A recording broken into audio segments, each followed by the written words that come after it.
안녕하세요. 문호송의 부동산 학개론. 부동산을 알아야 큰 부자가 된다. 예, 안녕하세요. 문호송입니다. 정부 시책이다 뭐다 이렇게 해가지고요. 부동산 개론을, 개론부터 얘기하지 않고 막 이렇게 먼저 1, 2, 3편 나갔습니다. 오늘서부터 정식으로 부동산이라는 무엇이냐, 정의, 종류, 특징, 부동산학 진짜 개론서부터 기초부터 찬찬히 다가가면서 사회가 이슈가 되고 있는 현재 부동산 투자에 대한 기법들을 하나하나 이제 알아보도록 하겠습니다. 여러분들께서 이제 급하신 거, 집 고르는 거, 부동산 가격 변동 요인, 그 다음에 부동산 뭐랄까 특징, 그죠? 이런 것들을 이제 크게 이제 대세에 대한 흐름은 잡았죠? 그러면 이제 기초부터 찬찬히 알아보도록 하겠습니다. 첫 번째 부동산의 정의. 부동산이란 뭐냐 이거예요, 뭐냐? 부동산이란 여기 보시면 요 부자가 아니 불자예요. 동산이 아니라는 뜻이죠. 글자 그대로. 그래서 움직일 수 없는 물건이다라는 뜻입니다. 자, 그래서 예를 들어 가구 등은, 이 가구 등은 어떻게 해요? 움직이죠? 이걸 유체동산이라고 그래요. 유체동산, 움직이는 동산, 유체동산. 그렇기 때문에 부동산은 이제 토지와 건물로 크게 나눠지는데, 토지와 건물은 어떻게 해요? 이동이 가능해 안 해요? 물론 이동식 주택도 있습니다. 컨테이너나. 근데 대부분이 이동하지 않는 그런 물건이라 해서 부동산이라고 합니다. 부동산. 아시겠죠? 부동산이란 뜻. 그러니까 동산 자산이 있고 부동 자산이 있어요. 이렇게 동산 자산이 있고 부동 자산이 있어요. 그래서 여기서 이제 뒤에도 나오겠지만 채권과 물건이에요. 그러니까 채권은 이동이 가능한 거예요. 이렇게 들고 다니잖아요. 그죠? 서류 쪽지. 근데 부동산은 어떻게? 물건이에요. 물건. 딱 있는 거예요. 그래서 담보 가치가 훨씬 높다. 그래서 부동산이 훨씬 안전사단이 되겠다 하는 얘기입니다. 그래서 부동산에 투자를 하는 겁니다.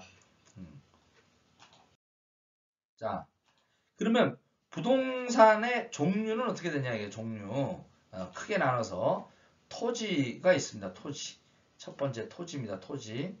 그래서 이 토지는 대표적인 부동산으로서 무한대로 전개되는 물리적인 지표가 아니라 인위적으로 구분되어서 토지대장에 봐요. 토지대장에 등기된 필지를 말합니다.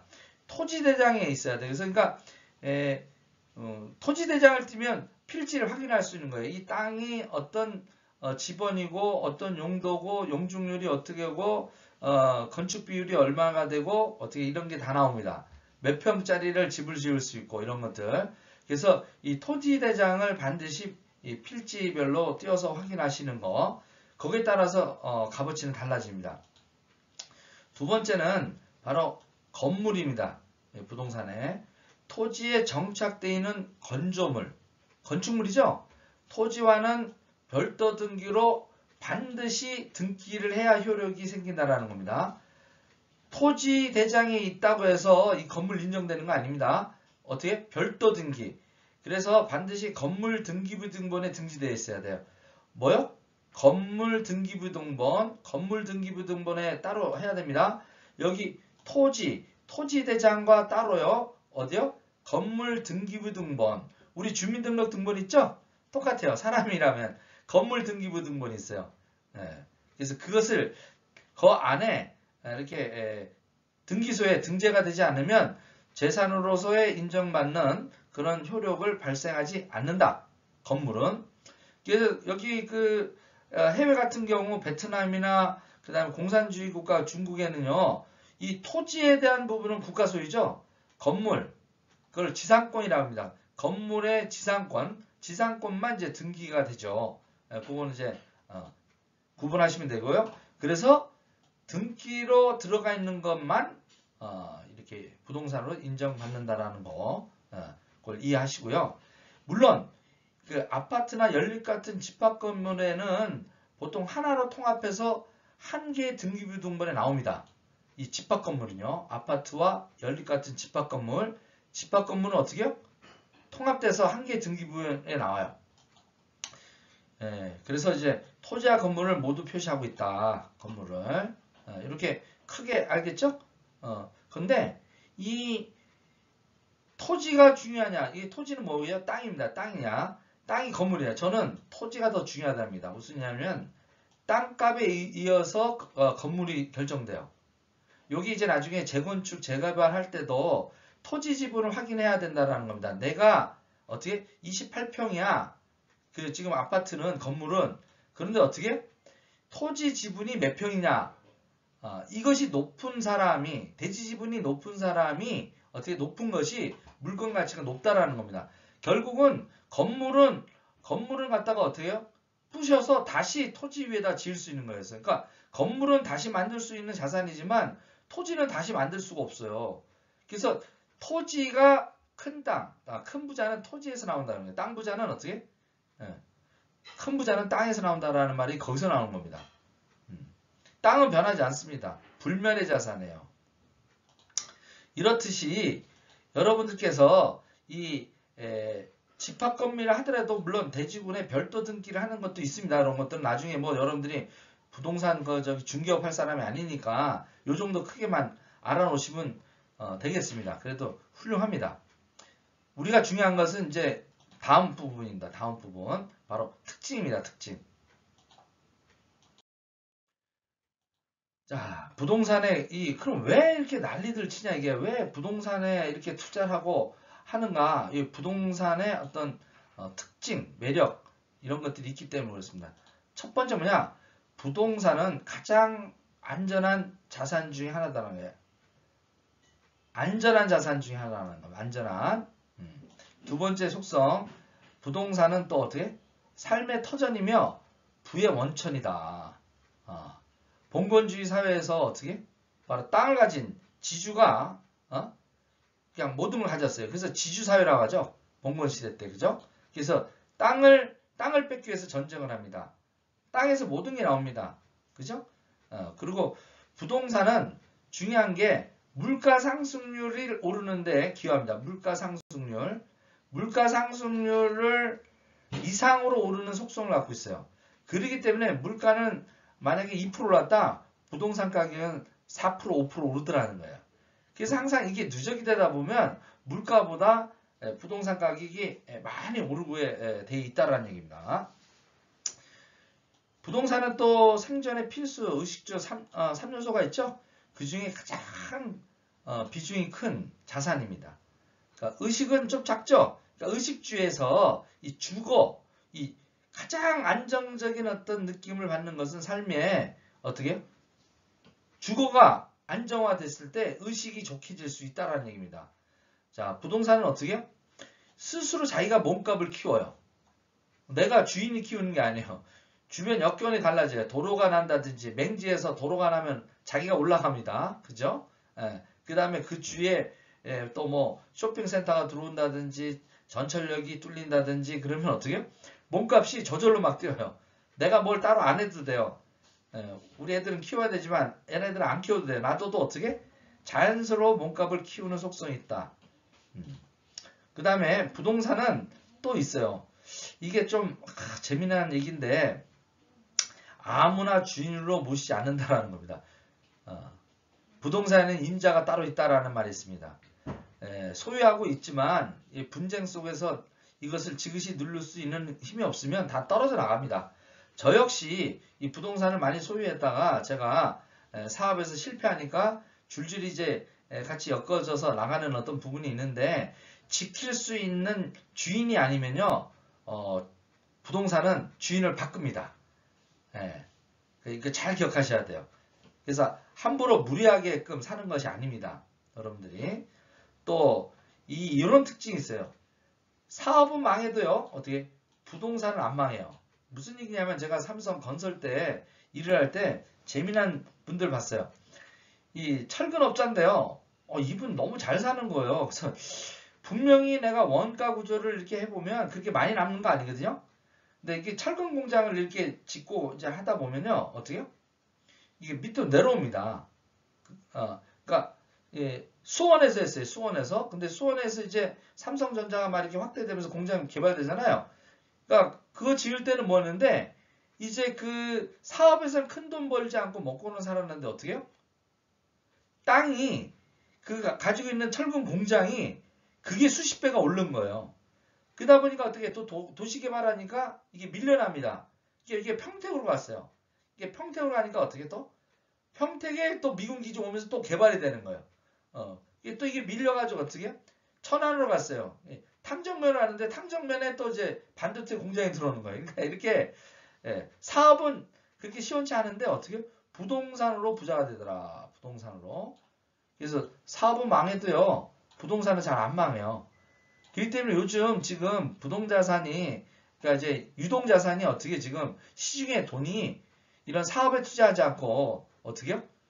부동산에 지금 1,500조가 돌아다니고 있는 것이 지금 경기가 어려움에도 불구하고 지금 부동산 값이 어디 투자할 데가 없으니까요. 다 돈 놓고 돈 먹게요. 그래서 임대사업자, 기업형 임대사업자 수백 채씩 갖고 하는 거를 임대사업자 폐지를 시켜야 되는 겁니다. 그래야 우리한테 일반 사람들한테 집을 살 수 있는 기회가 되는데요. 그렇지 않으면 이 기업형이 있는 이 임대사업자들이 수백 채, 수천 채 갖게 됩니다. 말이 됩니까? 그게 핵심인데 뭐 강력하게 이번에 통과될지는 모르겠어요. 자, 특히 이 부동산 중에서 건물의 특성이 있지만 바로 왜 그렇게 이렇게 되느냐? 땅의 속성이 있기 때문에 이 땅. 땅은요, 인간이 쉽게 만들 수 없는 속성을 갖고 있어요. 그래서 뭐냐면 한정적 자산입니다. 1000년 전이나 그 다음에 500년 전이나 그죠? 항상 그 도시, 그 국가의 수도가 가장 비쌌었어요. 2000년 전에 신라죠, 신라. 그죠? 1000년 전에는 어떻게 고려는 어디였어요, 수도가? 그 다음에 어떻게 해요? 조선. 조선은 어떻게? 지금으로 얘기한 한양. 그래서 한양에 있는 땅값은 이제 한정적입니다. 한정적. 그렇기 때문에 이거는 불면의 자산이에요. 자, 그때 집을 졌지만, 그리고 건물은 갖다 다 바꿨지만 어떻게 해요? 토지는 안 바뀌었죠? 그게 지금 종로고, 그게 사대문이고, 그것이 너무 포화되다 보니까 강남으로 넘어온 거예요. 그래서 법원이다 뭐다, 모든 어떤 국가 주요 시설이 어떻게 해요? 과천이다, 청사가 다 옮겨왔잖아요. 옮겨오다 보니까 어떻게 이게 중심축이 내려오는 겁니다. 강남으로. 근데 이게 다시 또 어디로 갔어요? 세종시로 갔어요. 세종시로. 그렇기 때문에 이 과천이 지금 경기가 확 줄었습니다. 제가 인도원에 사는데 옛날에 인도원 여기 사거리 장난이 아니었거든요. 그렇게 한정적 자산이라는 겁니다. 이 땅은. 자, 그리고 부동산은 물건이다. 부동산은 물건이다. 그래서 채권과 다르다. 채권은요, 물건이 아니에요. 종이 서류예요. 내가 얼마 주겠다? 국채 발행해서 국가가 얼마에서 종이 주거든요. 종이를 주지 뭐 담보를 갖다가 주는 건 아니에요. 그냥 신용으로 하는 거예요. 이거는 신용. 근데 이건 물건이에요. 그래서 여러분들이 돈을 빌려주실 때 반드시 채권으로만 해가지고는 안 됩니다. 채권으로 뭐 얼마 갚겠다. 근데 그 사람 망하면요, 못 받아요. 제가 그렇게 해서 저도 못 받은 돈 꽤 많습니다. 담보 가치가 없는 상태에서 돈을 거래하는 게 아니다. 빌려주는 게 아니다. 반드시 부동산에 어떻게? 근저당을 잡으셔야 돼요. 담보에다가 근저당을 잡아놔서 그것도 1순위로, 물론 1순위가 안 되는 게 은행이 먼저 근저당을 잡습니다. 그래서 2순위, 후순위라도 돼야 됩니다. 그래서 이 건물 가격이 3억이다. 은행 대출이 1억이다. 그러면 어떻게? 내가 1억을 빌려준다. 그러면 어떻게요? 내가 제2 근저당권의 순위에 들어가야 돼요. 60% 안에 돈은 날아간다고 보시면 됩니다. 경매 넘어가면 40% 정도는 날아가기 때문에 내가 못 받는다는 얘기입니다. 그래서 경매로 만약에 들어가서 이게 1억 5천에 팔리면 어떻게 해요? 내 돈이 5천만 원이 날아가는 겁니다. 이쪽 은행에서 다 가져가요. 1억을 먼저. 거기다 이자까지 가게 되면 난 3천만 원밖에 못 가져가는 겁니다. 그렇기 때문에 반드시 부동산, 물건, 채권이 아니라 물건을 확보하라. 담보를. 이겁니다. 10번째, 부동산은요, 현금 흐름상 급할 때는요, 현금만 못한 성격이 있습니다. 그래서 지금 부자들이요 현금 보유를 하기 위해서 지금 많이 합니다. 그리고 또 지금 현재 기업들이 있죠? 자산 매각을 합니다. 왜냐하면 이 캐시플로우가 안 되면 바로 그냥 망하잖아요. 위기 때. IMF 같은 거 위기 올 때 어떻게 해요? 그냥 기업체가 통째로 날아가는 거예요. 그러니까 지금 대기업들이나 이런 데 지금 자산을 매각하는 게 뭐예요? 캐시플로우를 갖다가 잡으려고 하는 겁니다. 급할 때. 지금 9월에 경제 쓰나미가 온다고 지금 다들 알고 준비를 하고 있어요. 우리도 현금 확보해야 됩니다. 함부로 막 돈 쓰면 안 됩니다. 그죠? 국가 지원금으로 받을 수 있는 거 한정적이다라는 겁니다. 그거 가지고 지금 소고기 사 먹을 때가 아니에요. 저도 지금 저 냉장고 파먹기 하고 있습니다. 냉장고에 있는 거 제사 때 썼던 거 어저께 그 황태포 있죠? 황태국 끓여 먹었어요. 냉장고에 있는 거 그냥 멸치 어저께 멸치 볶았어요. 그래서 있는 거 다 깨끗이 비워 먹자. 낭비되는 거. 그 다음에 구석구석 있는 것들이 있죠? 옷 같은 거 안 삽니다. 그냥 있는 거 잘 깨끗하게 하는 겁니다. 그래서 부자가 되려면 먼저 부동산에 또 투자를 하려면 종잣돈이 필요합니다. 그래서 이 종잣돈 모으는 거, 이 종잣돈 모으는 거에 5년, 10년을 하셔야 됩니다. 네트워크 마케팅 하시더라도요, 그거 가지고 부자 되기 힘들어요. 월 1,000, 2,000을 벌면 어떻게 해요? 내가 생활비 쓰고 1,000만 원 정도를 이 종잣돈을 모아서 이 부동산에 관련된 이것을 투자 기법을 해서 그때 부동산 투자를 같이 병행합니다. 그래야 빨리 부자가 되는 겁니다. 그래서 지금 제가 이렇게 해드리는 거 아니에요. 또 제가 또 이 부동산 그걸 또 했더니 사업은 뒷전에 들고 이 부동산 알아보러 다니시는 분 그러시면 안 됩니다. 그냥 이거는 찬찬히 배워놓으시라는 겁니다. 딴 데 가서 헛질을 하지 마시고 부안해동 하지 마시고 지금 하던 일 네트워크 마케팅 또 자기가 하는 일 열심히 하시면서 어떻게 해요? 빨리 종잣돈 모아서 부동산 지식을 충분히 쌓은 다음에 이런 속성들 아셔야 돼요. 이걸 기본적인 것들 아셔야 돼요. 누가 이렇게 했으니까 얼마 올랐다 뭐 그렇게 부안해동해서 가지 마시고요. 기초부터 문호성의 부동산학 개론 여러분의 아주 그냥 탄탄한 기초부터 다져서 앞으로 다가올 1, 2년 후에 폭락장에서 우리가 탁 살 수 있는 그런 것들의 지식을 쌓는 그런 채널이 되도록 하겠습니다. 예, 다음에 또 뵙겠습니다.